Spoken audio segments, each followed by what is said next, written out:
This movie sucked just as much as 5. I didn't care for it. The whole point of the first 3 movies, fourth one wasn't too bad, but I still didn't care for it. But anyway, first point, the first 3 movies, they didn't focus on the Cenobites. They weren't the main focus, but they were still a big part of the plot. They were still a big part, right? And 4, Pinhead wasn't a huge deal. He only had maybe a good 6 minutes of screen time.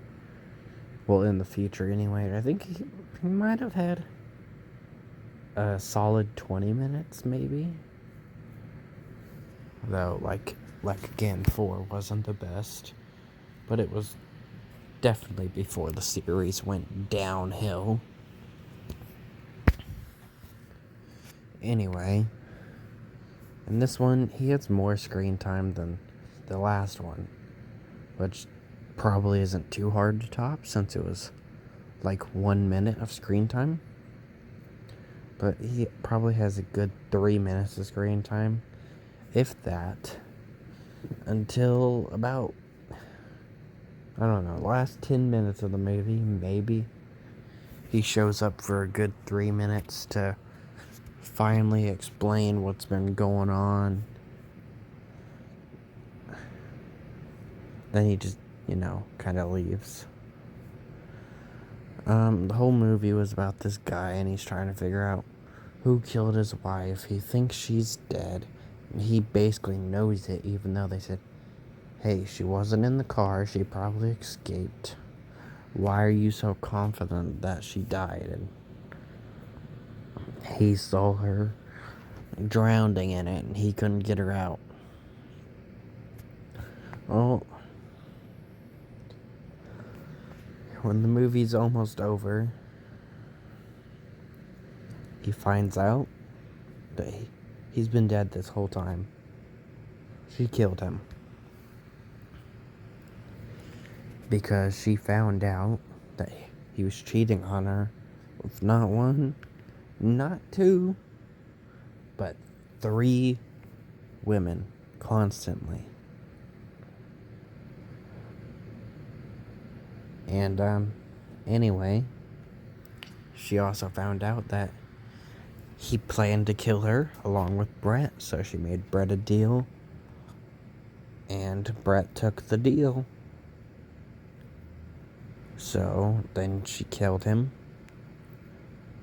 What reason would she have to make a deal with Brett? I mean, that's what it sounded like. That she made a deal with Brett, though she doesn't say who. I think, now that I think about it, it might have been about Pinhead. Anyway, she says she made a deal, and then she kills him by shooting him in the head. So I guess that's why he had a headache throughout the entire movie, because he was dead and had a bullet lodged in his skull. Oh, and they also, for some reason, decided to explain one of the things that happens in the movie. It wasn't really important. It was just a minor thing that happened. But in one scene, he throws up a bunch of water, and then he throws up an eel. Then when the movie's almost over, they're like, oh, hey, wait, we gotta check the body. So they look in his mouth, and there's an eel in his mouth. They also explained, sorta, why he had this obsession with this girl, Allison. She was a nurse that took care of him while he was in the hospital. And anyway,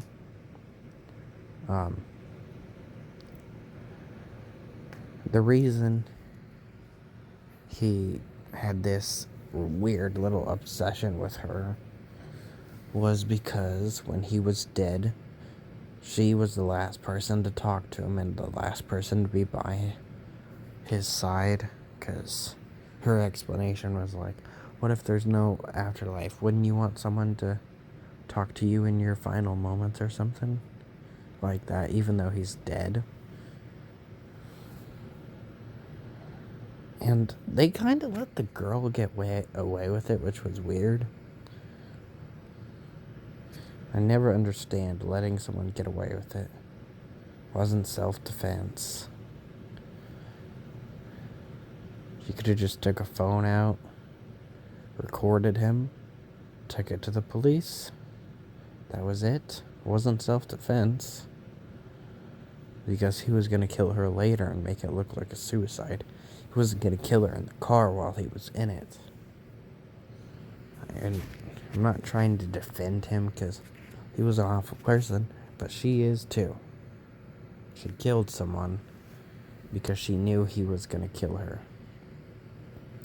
She could have, just took off. She was already rich.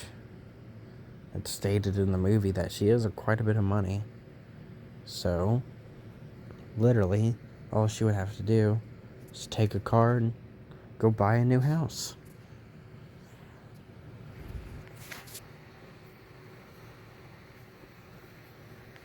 But she murders him and she gets away with it. And the cops let her get away with it. Like, it's the weirdest thing. They don't even question her. In most cases, police question people even if they're not a suspect. Even if they're not likely to be a suspect. If you are connected to the victim, if you live close, if you live in the same city, or if you live an hour away, police are probably going to question you. If you live an hour away and you were in town for a few days, but you never even talked to that person, but someone said they saw you in town, they're going to question you. Cops question you. But for her, she was like, oh yeah, he took a gun out, he killed himself. I can't believe it happened. It's so weird. Next thing I know, I'm in the river. And then she just leaves. Oh, she gets the cube back, but that's it. No questioning, no any of that. No, hey, go see us down at the police station tomorrow. They just let her go. Doesn't make sense to me. I did not care for this movie at all. It was really boring, and it was also confusing at times. They also kill a bunch of characters during his whole weird thing of him thinking he's still alive. Like, there's this random girl, Sage, that Brett recommends to him. She gets killed. Brett kills himself. Though those two deaths didn't really happen. They don't say that, but it's pretty clear, since, he's already dead. And they don't list him as some of the victims that were already killed. They're like, oh, hey, actually, they do list Brett, but they don't list Sage. I guess Sage didn't matter. They're like, she made a deal, she wanted to kill 5 people. 3 of them were the people he was cheating on her with. 1 of them who planned to kill her, and then him. Why would Sage come to play? Was she just some made-up person? Because the whole reason him going to see Sage is kind of because of his head trauma. And the whole head trauma is because, he's dead. So I guess Sage most likely wasn't a real person. I don't explain it, though. But yeah, that's about it. Not good. Terrible. I'm starting to see why James A. Janice didn't want to kill count these movies. And he stopped at the 4th one.